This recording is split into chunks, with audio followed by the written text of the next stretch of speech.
Hello everyone, and welcome back to the Solo Gamers Club. Tonight we're going to be continuing with Blackbeard. This is part 2. Before we continue on, I have one small correction. During the part 1, Peter Blood and Walter Kennedy each captured a hostage. If we look at the notoriety chart, we're supposed to be gaining +5 when we get a hostage. So I'm going to be adding 5 to both Peter Blood and to Walter Kennedy. That's going to move Kennedy up to 11 notoriety and Blood up to 7. In addition, I went on to BGG and one user created some extra counters for the game.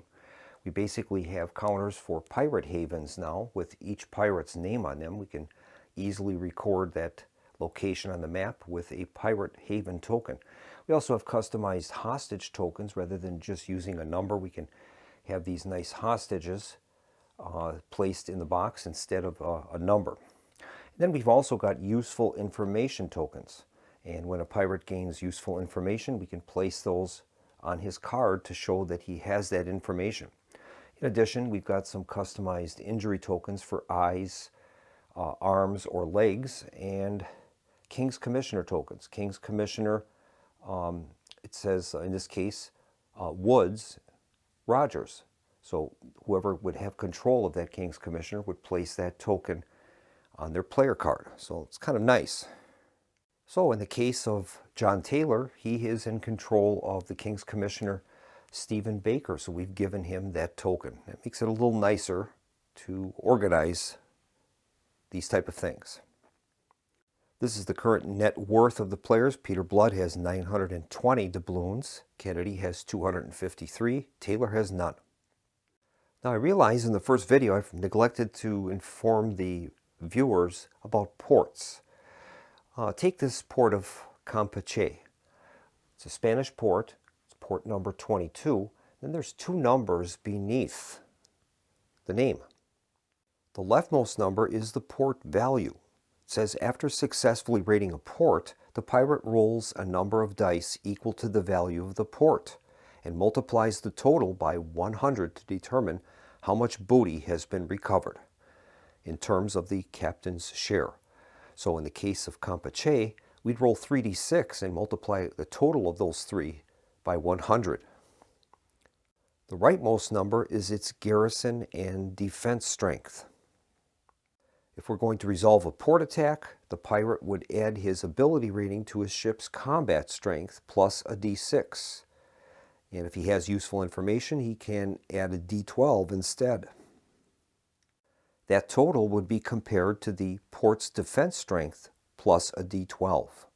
If the pirate's total is equal to or less than the port's total, the attack fails, and the pirate would suffer a number of damage points equal to the amount by which the port's total exceeded his. So those port attacks are risky.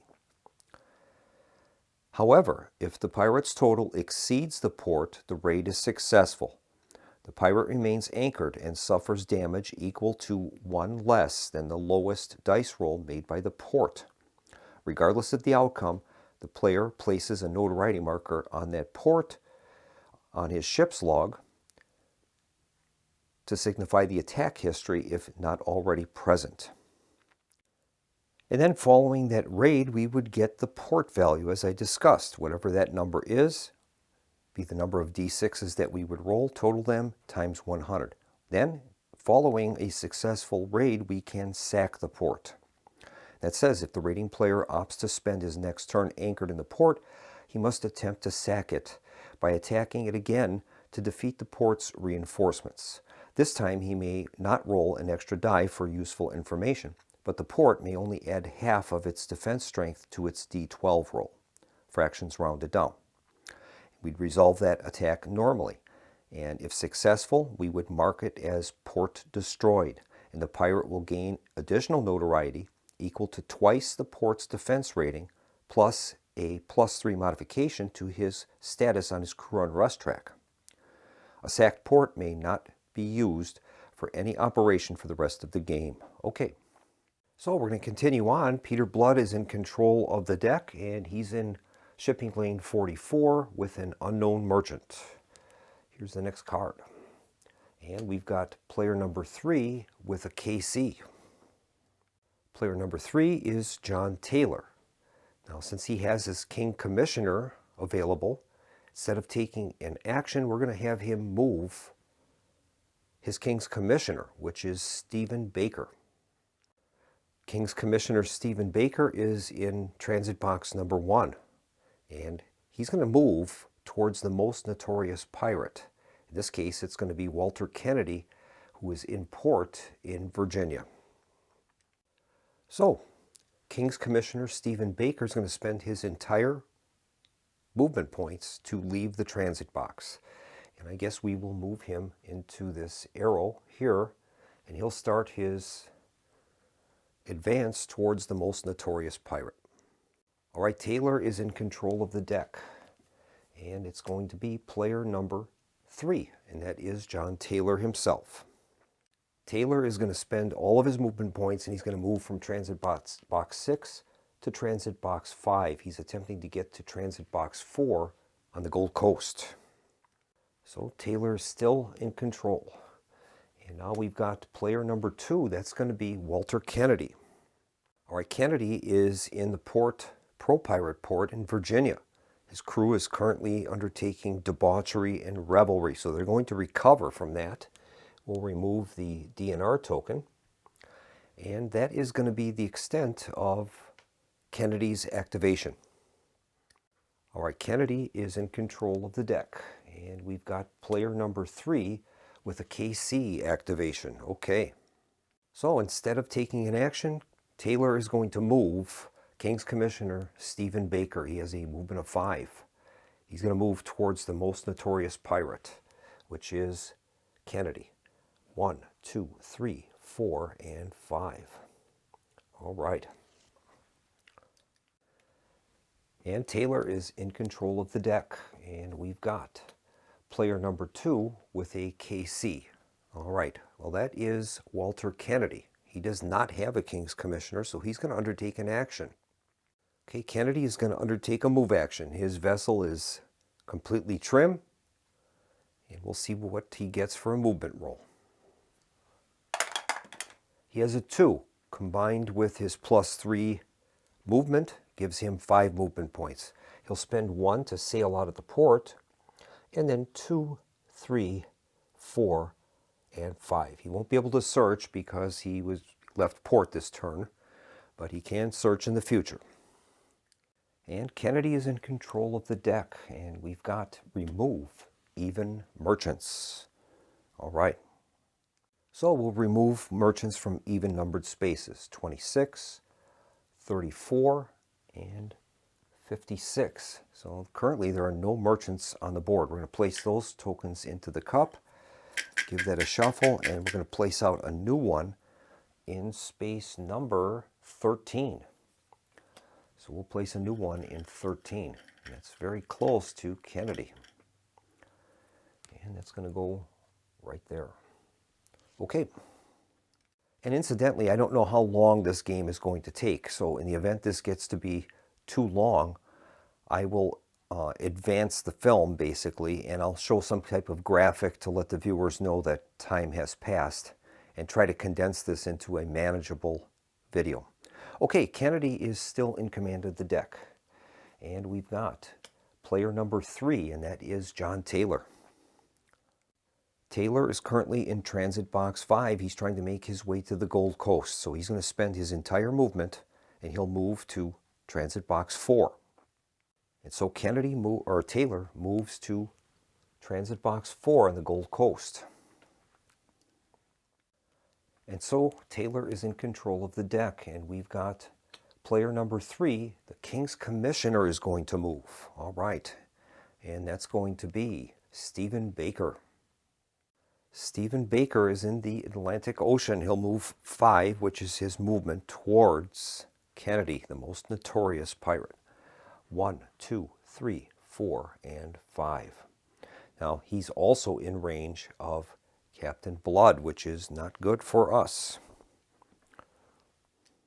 And I just discovered something in the solitaire rules. the King's Commissioners are supposed to move directly towards Captain Blood, not to the most notorious pirate. So we're going to redo that. Baker has moved twice. So he came out in that location. We'll have him move 1, 2, 3, 4, 5, and another 1, 2, 3, 4, 5. So he's closing in on Captain Blood. That is his actual location now. Okay, Taylor is in control of the deck, and we've got player number 3 with a King's Commissioner. Uh-oh, that means that Stephen Baker is going to move and try to attack and intercept Captain Blood. So Baker is activated. He has 5 movement points, and he's going to move into Blood's location. The rules state, if a pirate is at sea in the same location with an opposing King's Commissioner at the start of the KC's operation, they must each make an intercept D6. If the pirate's speed modified D6 roll is greater than the KC's D6 roll, the pirate avoids combat or can join combat at his option. Otherwise, the KC or warship may avoid or join combat at its option. If there is more than one pirate in that hex, the interceptor may attack the one of his choice. He may not attack 2 pirates in one turn unless they are allied. So if this situation remains and Baker is activated again, he's going to attempt an interception on Blood. So we're going to have to hope that Peter Blood can get an activation to get out of there, because currently his combat level is a 6 and Baker has a 13. So here is the card for John Taylor. And we've got draw 2 merchants. And we're going to place those in location 36. And so 2 merchants appear near the Windward Islands. All right, Taylor has the deck, and next one is player number 1. That's us. And Blood is going to get out of there. Okay, Blood is going to declare a move action, and he wants to get out of there. He's going to get +3 for his speed. He rolls only a 1, and that's 4 movement points. It's not good. Blood will try to move out as much as he can and head towards those 2 new merchants. So he'll move 1, 2, 3, 4. All right. All right, Blood is in control of the deck, and we've got draw a new merchant. We'll be placing one in Sea Zone 63, and that's on the India board. Blood is still in control of the deck, and we've got player number 2 with a KC designation. So in this case, it'll be just player number 2, which is Kennedy. All right, Kennedy is going to move, and he'll head for that merchant ship in Sea Lane 13. His roll is a 5, and that gives him 8 movement points, more than enough to reach that location. All right. Now there's many strategies that you can use in this game. Some people like the port attack strategy, where you almost immediately go after ports. And that can be kind of a risky strategy. It's going to get you a lot of notoriety, there's no doubt about that. But if you don't have a strong enough vessel or an extremely able captain, can end up causing problems. Another way is to do kind of what we're doing with Blood, and that's to take a softer approach and try to build up slowly and let the most notorious pirates take some of the flak rather than us. Okay, Blood is in control of the deck. Here's the next card. And we've got player 1, and that's us. All right, Blood is going to take a move action, +3 for his speed modifier. And again, he's got a 1, so that's 4 movement points. We'll move towards the merchants.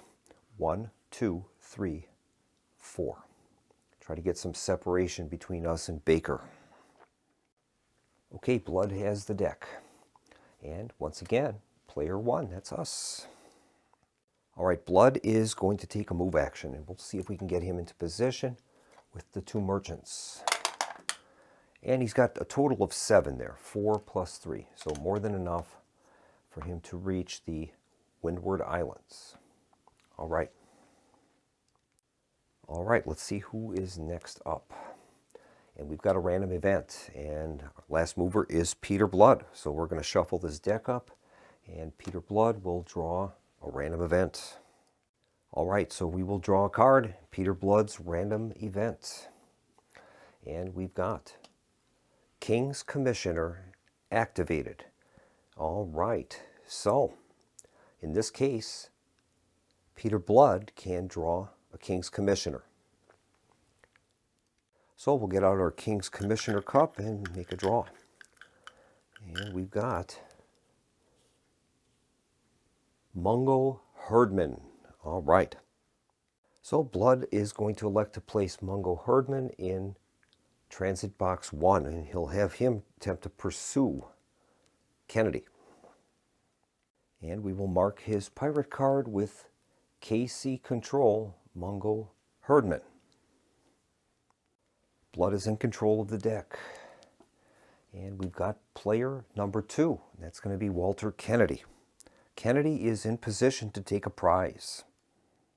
So Kennedy will reveal the merchant underneath him and see if he wants to gain an attack history of that type. This is a Portuguese flute, and he'll definitely do so. So he's going to be gaining a Portuguese attack history, and Kennedy will be having a total of 11 minus 2. He's looking for an attack number of 9.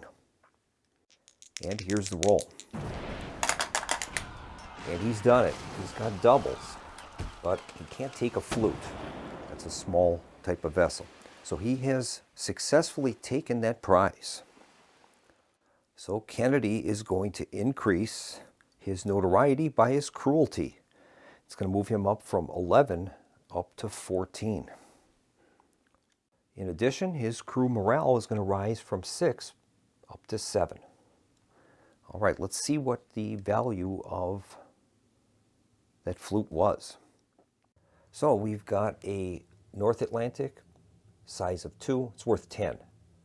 There is no mandatory DNR. And next we'll see if there was a hostage. All right, we'll see if Kennedy was able to get an important passenger. So we've got a hostage number of 4, plus 1 for North Atlantic, plus 2. Not enough, so no hostages. All right, Kennedy is in control of the deck, and we've got draw a random event.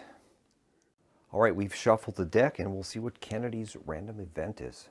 And we've got 17I, place a governor. And that says a new governor is drawn at random and placed face up on the board on a D66 roll. If the port selected already has a governor, remove him. Anti-pirate governors return to the cup. Pro-pirate governors are removed from the game. If the port selected has been destroyed or is a pirate haven, roll again to determine a different placement. Okay. So we'll get out our governor's cup, give that a shake, and we'll draw one. And we get Pro-pirate Governor Richardson. Let's see where he's going to be going. So we'll make a D66 roll and place Pro-pirate Governor Richardson. The red dice is the 10s. And we've got 24. And there is already a Pro-pirate Governor there.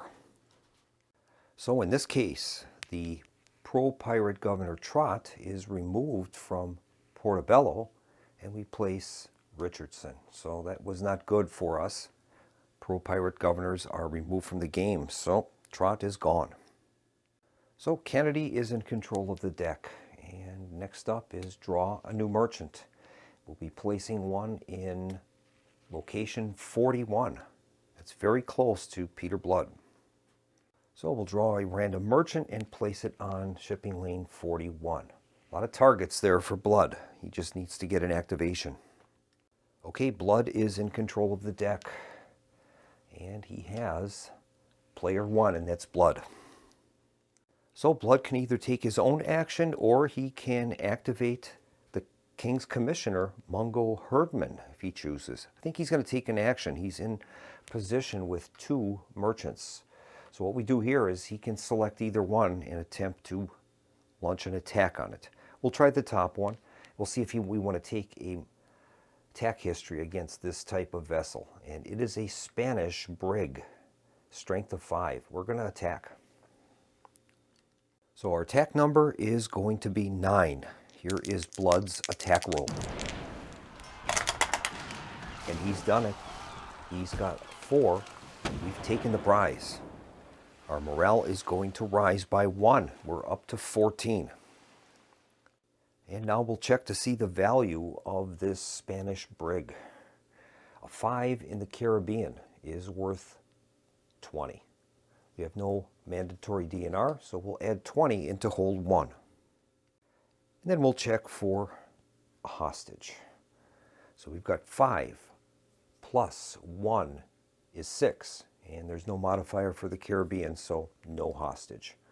That token will be placed back into the pile, and Blood is still in a space with another merchant, which is great.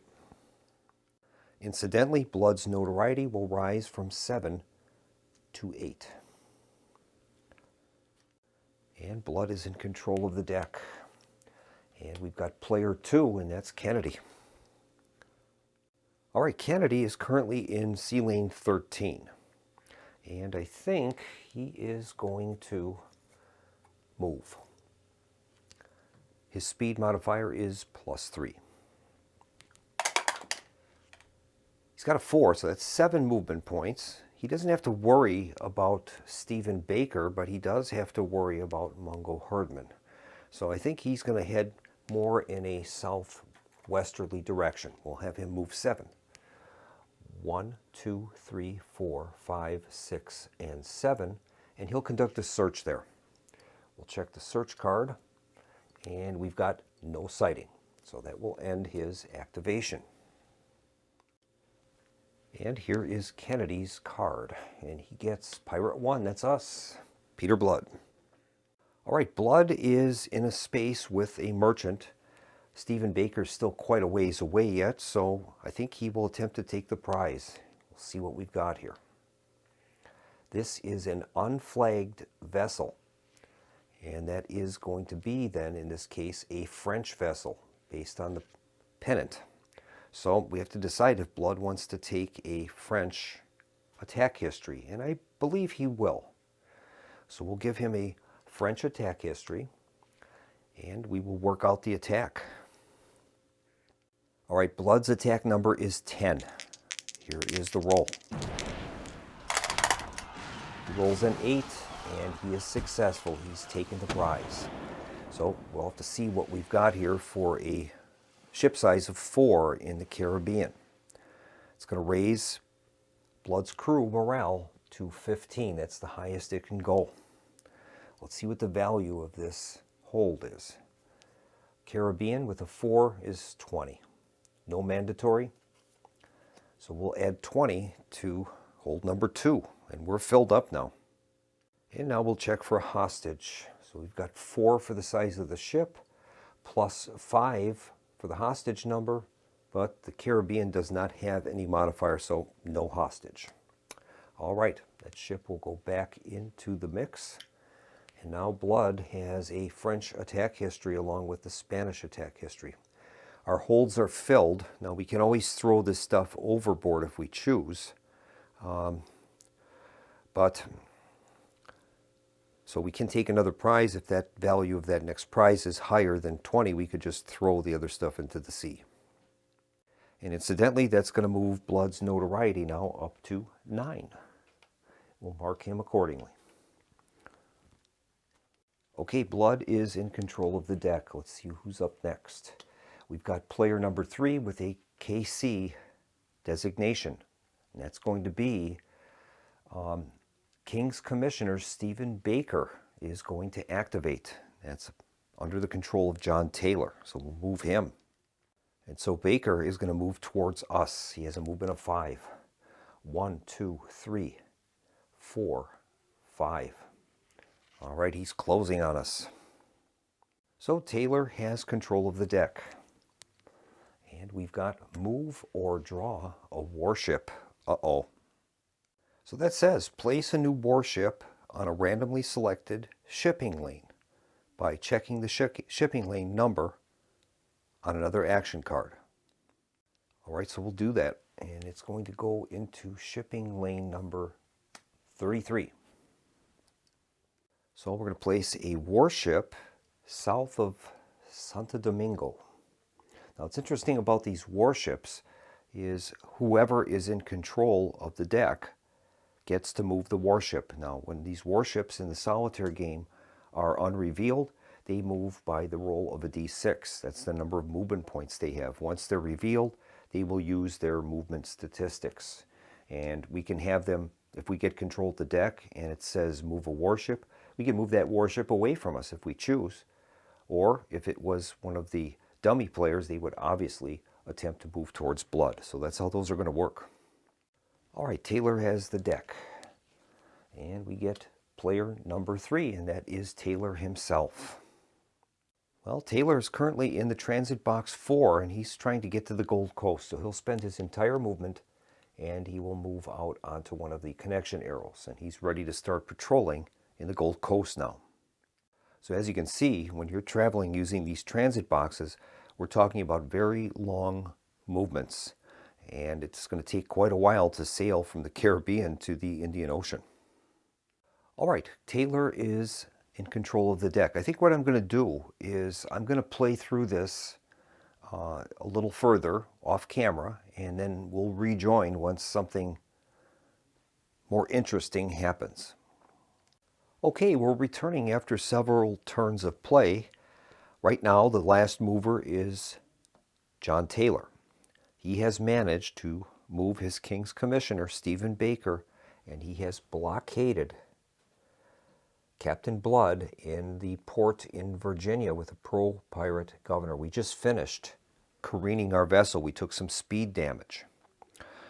So we've got the careen done, but as long as Baker is there, we're going to have to try to eventually blow the blockade. And as it stands now, we are taking 1 point of crew unrest because we are blockaded. That'll happen every random event. Right now, the score is the net worth for Blood is 1,470, and Kennedy has 253. Taylor took 2 prizes in the Gold Coast box, and his net worth is at 60. Okay, Taylor is in control of the deck.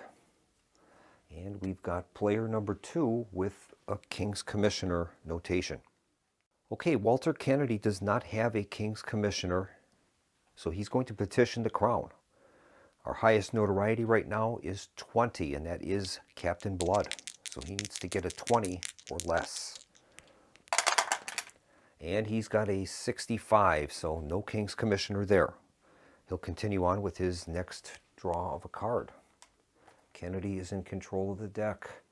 Player 1, and that is Captain Blood.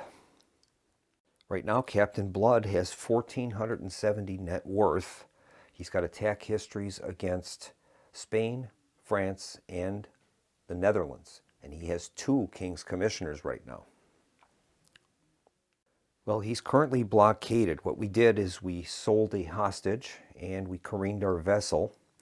We still have things in the hold worth 40 points. This is a pro-pirate governor. So I think what we'll do is I am going to declare a sell booty operation. So that's going to net us 44 net worth. So that operation will raise our net worth up to 1514.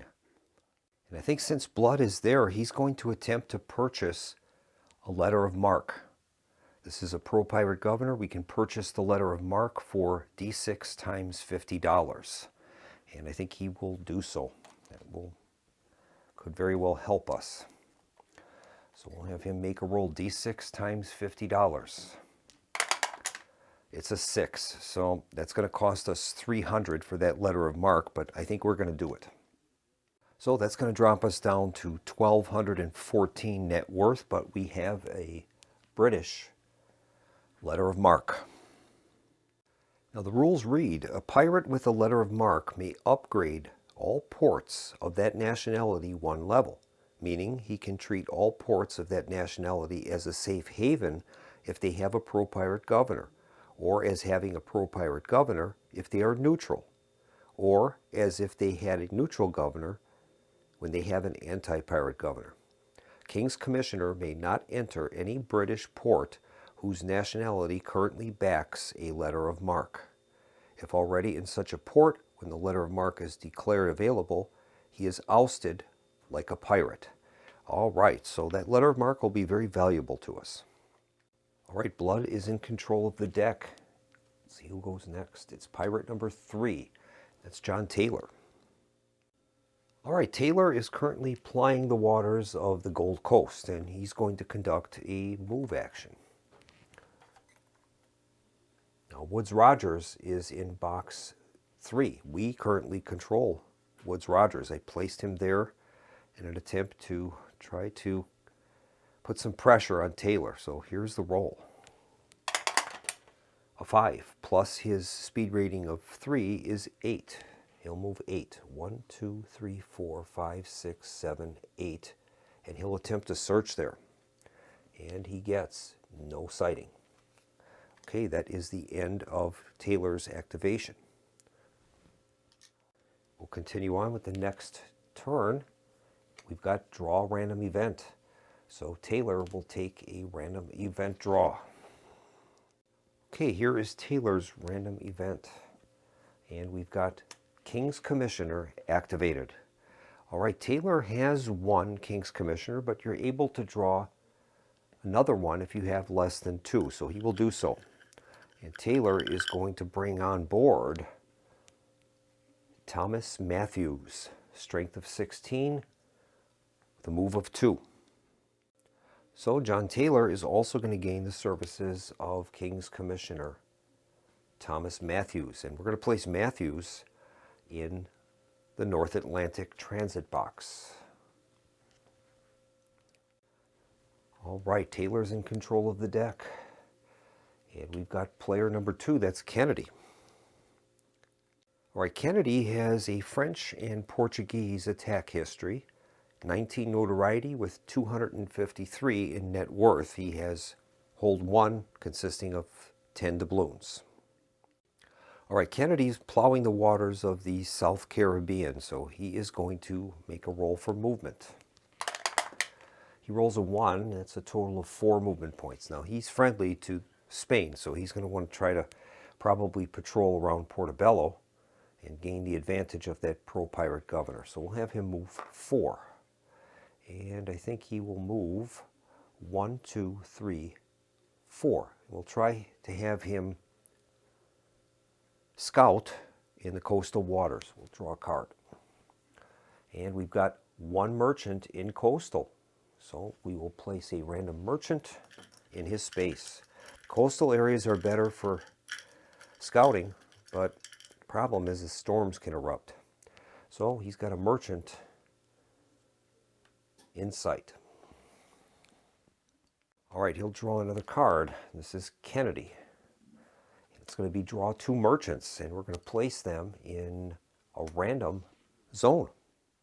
So we'll make a D66 roll and place 2 merchants there. It's going to go in 21. And so we're going to place 2 merchants in the Straits of Florida. All right, there's a Spanish warship also patrolling in the Bahamas. Oh, and incidentally, I forgot, when that random event came up, we're still blockaded, and according to the unrest, we have to repeat that every random event, and that is blockaded in a port. So Blood is going to lose another point of crew morale because they are blockaded. And Kennedy is up next. And it's going to be player 1, and that's Blood. We'll have to decide if we want to break the blockade now or not. I did see something else in the rules, and I did make a violation. When you're blockaded, you cannot sell booty or ransom hostages. So we shouldn't have been able to undertake that sell booty operation with Baker outside blockading us. So what I'm going to have to do is return the letter of marque and readjust our totals accordingly. So I've returned the letter of marque, and I've restocked our holds with 20 doubloons each, and our net worth now is back to 1474. We weren't allowed to either sell hostages or sell booty. All right, so in this case, we're going to attempt to move, and we'll have to see if we can avoid interception with the blockading King's Commissioner. Our speed has been returned to +3, so we're going to make a roll and see if we can get by the King's Commissioner. We'll make our movement roll now. See what we've got. We've got 5 plus 3 is 8. So we're going to spend 1 point leaving the port. And now we have to undergo an interception roll. If we're able to avoid interception, we can continue moving. So we're going to make a roll. We get a D6 plus 3. King's Commissioner gets a D6, and we need to be higher than him. And we didn't do it. We've got a 4, and he's got a 5. So we're going to have combat with that King's Commissioner. So we're going to have combat. I cannot use cunning on the interception roll. I'm going to have to check that. Well, the cunning use rules are as follows. Cunning can be used to re-roll any resolution requiring a die or dice roll, except those dealing with storms, illness, random placements, or events. Re-rolls are declared after seeing any relevant die or dice rolls, and also force any opposing die or dice roll to be remade. If the player opts for a re-roll, he must use it. He cannot opt to use the first rejected roll instead. All right, so I think we will use it in this case. So Blood is going to be gaining the cunning last use marker. We're going to lower his cunning from 6 down to 5, and we'll be able to re-roll our escape attempt, or the interception attempt rather. Okay, so we're going to re-roll our die. We get +3. 3 and 6 is 9, so we have successfully avoided Baker, and we can continue with our move now. We spent 1 of our 8 points. So right now we are outside Virginia, and we'll spend another 7 now. 1, 2, 3, 4, 5, 6, 7. We got to get some distance between us and him. Now with that cunning last use, we cannot use cunning until another pirate uses it, so we're going to be gaining that token. Okay, we are the last mover, and we'll see what happens. It's draw a new merchant. We'll be placing that in Sea Zone 35. That new merchant appears south of the Virgin Islands. And we'll continue on with Blood in control of the deck. And we've got player number 2, that's Kennedy. All right, Kennedy still has 1 open hold, and we'll see if he wants to attack this ship. This is a British ship. Has a strength of 7. Well, that would only give him an attack roll of 4. That's not too good. I think Kennedy is going to pass on that, so we're going to reduce his crew morale by 1, dropping it down to 6, and that vessel will just remain there. Kennedy doesn't want to take attack history against Britain yet. Okay, Kennedy's in control of the deck, and it's going to be a random event. Okay, Kennedy's random event is King's Commissioner activated. Kennedy does not have a King's Commissioner, and he is going to get William Rhett. 13 with 5 movement. We'll mark him accordingly. And he's going to place William Rhett in the North Atlantic transit box. All right, Kennedy is in control of the deck. And we've got player 3, that's going to be John Taylor. All right, Taylor is in the Gold Coast, and I think he's going to move and see if he can search for a target. Rogers is somewhat pursuing him in the transit box leading into the Gold Coast. So we'll make a roll for movement for Taylor. He rolls a 1, so he's got 4 movement points, and we'll have him move 4. 1, 2, 3, 4, and he'll do a search there. Let's see what he gets. No sighting. Okay. So Taylor's in control of the deck, and I think I'm going to continue playing off camera, and we'll resume when something interesting happens. All right, we're back, and Blood is up to 1456 on net worth, Kennedy at 253, and Taylor at 60. Kennedy has managed to upgrade his ship to a 3-masted square rigger. Right now, Blood has 36 notoriety, 37 for Kennedy, and 12 for Taylor. Blood has just anchored in the port of Honduras, and he's going to attempt to raid the port. So to resolve the raid, the pirate is going to add his ability to a ship's combat plus a d6. And then the total will be compared to the port's defense strength plus a d12. And if the pirate's total is equal to or less than the port's total, the attack will fail. And the pirate will suffer a number of damage points equal to the amount by which the port's total exceeded his. If the ship is not sunk outright, he is ousted for an additional point of damage. But if we're able to score higher than the port's defense, we're going to sack the port. Okay, this is a risk. I don't have cunning available. I'm still holding the cunning last use marker, but I'm going to try this, and we'll see what happens. So we've got Peter Blood. His combat strength of the ship is 6. His ability is 5. That's 11. And we're going to be rolling a d6 to that total. And we've rolled a 1. Okay, so that's not too good. So we've got 12. Port's defense is 6, and they're going to get a d12 roll. Not too good. And they've rolled an 11. They've got a total of 17. So unfortunately, Blood is going to take the difference in the rolls. 17 to 12, he's going to take 5 combat damage. So 5 combat damage. 1, 2, 3, 4, 5. We're down to 1 combat damage, but we're also going to be ousted, and that is going to cause another point of damage, and we're going to be sunk. Well, that was definitely an unwarranted attack by Peter Blood. He had a good chance if he could have rolled something better than a 1, but also the port rolled very high as well. They had an 11, so that pretty much did us in. I probably should not, in a normal game, I probably would not have attempted that unless I had cunning available. But with that last cunning use marker, we had no rerolls. So the epitaph for Peter Blood and his sloop, the Arabella, is they were defeated by the port's defenses in Honduras. He was able to break off, but the ship had received too much damage, and it sunk outside the harbor.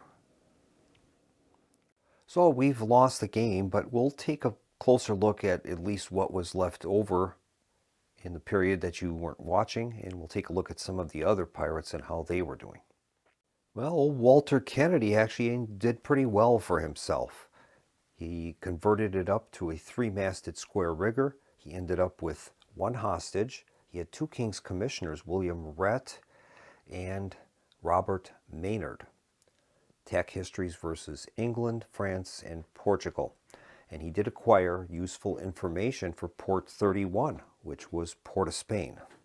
But he obviously did not want to act on that, as Spain was his primary trading partner.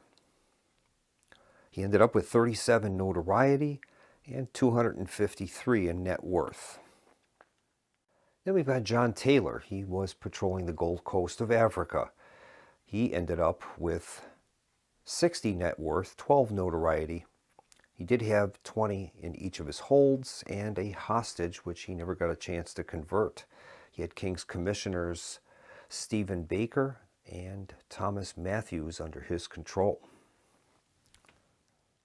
And he had attack histories versus England, France, and Portugal. And this is Taylor's position off the Gold Coast. What he was going to do was head for the Dutch port, and he would do business with them, clearing his holds and ransoming his hostage. On the main board, Blood was being harassed incessantly with warships and with King's commissioners coming after him. Kennedy was just in the process of more than likely trying to head to Portobello and use that pro-pirate Spanish governor Richardson to sell any of the booty he had on board, plus ransom his hostages. So all in all, I think you can see the storytelling potential for this game. And I bought the first edition, I think, back in '89. And then this second edition came out in '91. I ordered that from Avalon-Hill immediately. And I used to play this constantly with my cousin. We both loved this game. And it had such a great storytelling potential. It's fantastic. Now, as I understand, the game was reissued by GMT Games some years ago, and they've made quite a few, from what I can tell, major modifications to the game. The hex map was removed and it became area movement. I don't know much else about it, but the game is available in some form with that GMT edition. I'm sure the Avalon-Hill copies are probably pretty tough to come by, being that this game is, at least 35 years old. So I hope you enjoyed this look at this old but very, very thematic board game, Blackbeard. Thanks for joining me at the Solo Gamers Club, and I hope to see you again in my next video, which will be coming up soon. And in the meantime, this is Keith from the Solo Gamers Club signing off and wishing everyone a pleasant evening. Good night.